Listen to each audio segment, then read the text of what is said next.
Hello, this is John Piper with the Tuesday video, and it's Tuesday the 24th of January. I thought I'd start with this extract from Trump's inauguration speech, where he said, for too long a small group in our nation's capital has reaped the reward of government while the people have borne the cost.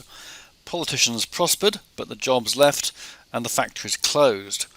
And while they celebrated in our nation's capital, there was little to celebrate for struggling families all across our land. That all changes starting right here and right now. President Trump.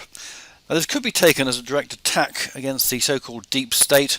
This is one of the many conspiracy theories we see these days. Or it could be taken as typical politicians' rhetoric, singling out a small minority with a view to trying to benefit the vast majority and thus attract votes. I think it's quite interesting the way that the conspiracy theory thing has got a bit out of hand. I think we're now everywhere we look there seem to be conspiracy theories. To my view, in every group of people and animals also, take lions, there is a dominant male generally. The dominant male has a duty to protect the pride, and he has the benefit of the female lionesses above the other male members of the pride. So there is a duty and there is a benefit. In human society things are far more complicated, but it's quite natural that there are groups that rise to the top, as it were. That's quite a sort of natural process, as illustrated by lions, etc.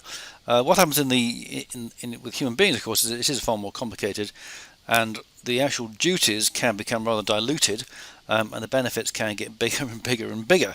And I think it's almost a natural process, which then maybe becomes a conspiracy once we have a situation, again, which is natural really, that there is a sort of small group of people who do control a huge amount. I mean, it is the way things work. For example, some people are good at making money, the majority aren't, and those that make money, among those groups who make money, there are people who make a lot of money, and those people tend to get wealthier and wealthier and wealthier until there is a sort of disparity, which really needs to be corrected in some way or another. Whether or not Trump will actually do anything about it remains to be seen. What is clear is that the fiat currency system is definitely really flawed, in the sense that every now and then it needs a major reset, the German wheelbarrow experience being an example. I guess the 2007-2008 bear market is another example. And we're now, I think, probably in the last stages of the current situation, because the thing is getting a little bit too rapid. I think we're past a tipping point. And I guess the reason for this discussion, if you like, is because it seems to me that we have reached that point where things are out of hand, and what can come next. Things are moving too quickly. I think once currencies start to jerk around, as they have been this year, or last year, sorry, then that tends to be very disabling, and sharp market action to the downside very often follows that sort of thing, which is one of the reasons I think that the coming year is going to be one of a major upset at some point, which of course is another reason why I'm quite fond of gold and silver at this time. But certainly curious that President Trump has issued this this challenge, apparent challenge, but what he can actually do about it, and I mean there is a historic precedent of presidents being assassinated when they try to change things too much. It remains to be seen whether he's actually means this and whether there is that threat or not, but certainly should be an interesting few months. Right, turning to the Dow, I've been mentioning this pattern. It's just been going sideways, but the sideways drift we've seen since middle of December is now formed an ABC, and I think we're now like to see a thrust up above 20,000. Whether that is actually a last gasp or not remains to be seen, but certainly it is time the air got clear. I've got a double low here, double bottom I should say. Those of you looking to trade this particular pattern might want to, obviously decide yourself where your stops go, but it's actually currently with the market around 19800. You need to stop about 120 points, 130 points. This low here is about 19,660. I would say the 60s and 70s are quite important. So it's a question of whether you see that the benefit. It's not a big call. I don't think we're going to see a huge move here.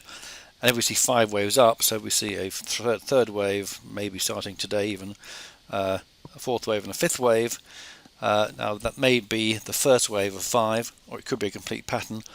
But if we then see another ABC decline, then it could be a much faster move.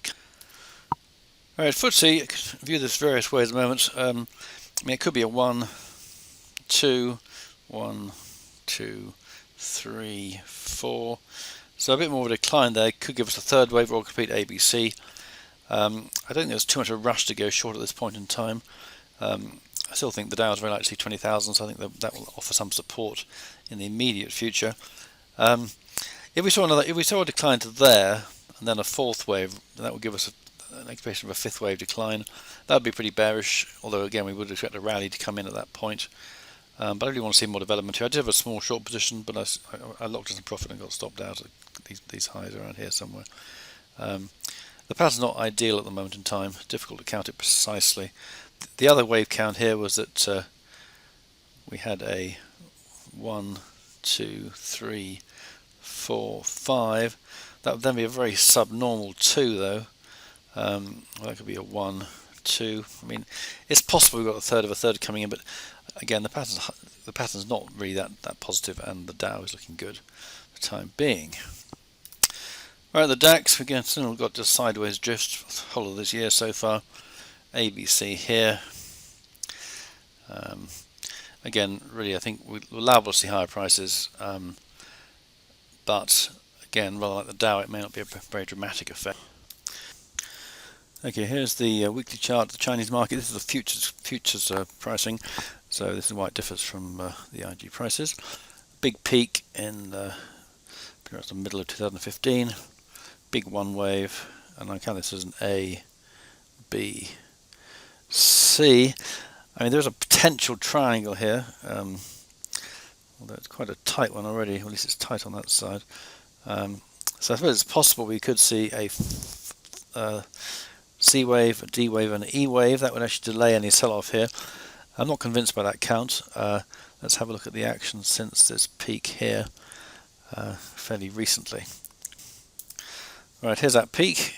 A nice clear 5 waves down there, which is the reversal pattern I've been talking about. And we now have a fairly good, I mean that's an A wave, B wave. Now this could be a complete C wave. It's not quite as long as the A wave. The A wave is about 130 points thereabouts. 130 points on here would take us a little bit higher to around here. So it's possible that we've still got a little bit upside to come. And this pattern is not, so there's no conclusive action in the last couple of days. Suggest a peak. But we're close, I think. We're close to seeing some kind of reversal.